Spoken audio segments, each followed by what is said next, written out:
Hello, my name's Madeline. And I'm Megan. We're going to be showing you today some of the supplies you would need and how to give subcutaneous fluids. So in front of me are usually comes in a 1,000 milliliter bag. This is going to be the drip set and then the needles. And when they're put together, they will look something like this. So the bag with the drip set and then the needle on the end. And one of the more important things is that this will run on gravity. So having somewhere you can hang it up high, whether it's a hanger on the back of a door or somewhere where you can do it, because the higher it is, the quicker it will go. So now we're going to get our pet and we'll show you how to do it. This is Pierre. He is our hospital cat here. He is pretty used to getting sub-Q fluids. So he's pretty calm, but I would suggest maybe getting another person to help you hold whichever animal that you are giving fluids to. So there's an area on dogs and cats right behind kind of the neck area over the shoulder blades. You have kind of an extra area that you can put the fluids into. And so what I like to do, I'm right-handed, I like to control the needle with my right hand, and then you're gonna be able to just kind of make a tent to be able to stick the needle into. The one other thing I should mention quickly too, I apologize, when you go to use it, I typically always change it. So you can either change it at the end or before you give the fluids, always to know that there's a new needle on there.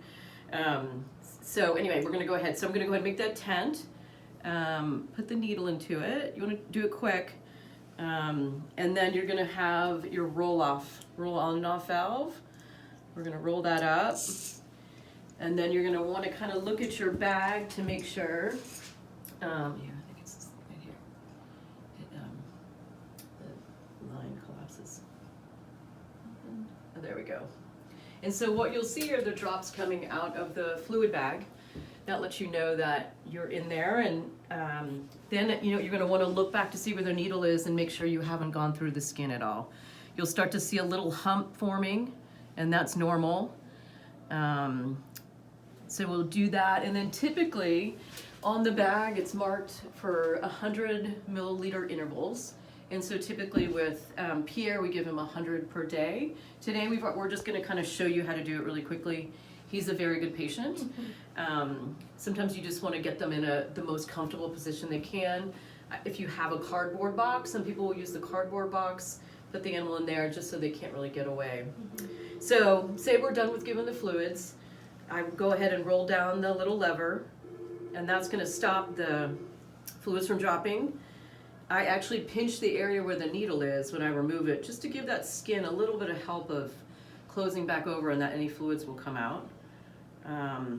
And then go ahead and recap the needle, and that's usually it. So that's giving subcutaneous fluids. Really quick, we tend to do that for animals that are dehydrated. Typically, you're going to be giving it to cats with kidney or renal disease, and that will help them keep them hydrated. And that's another great way to avoid them being in the hospital too.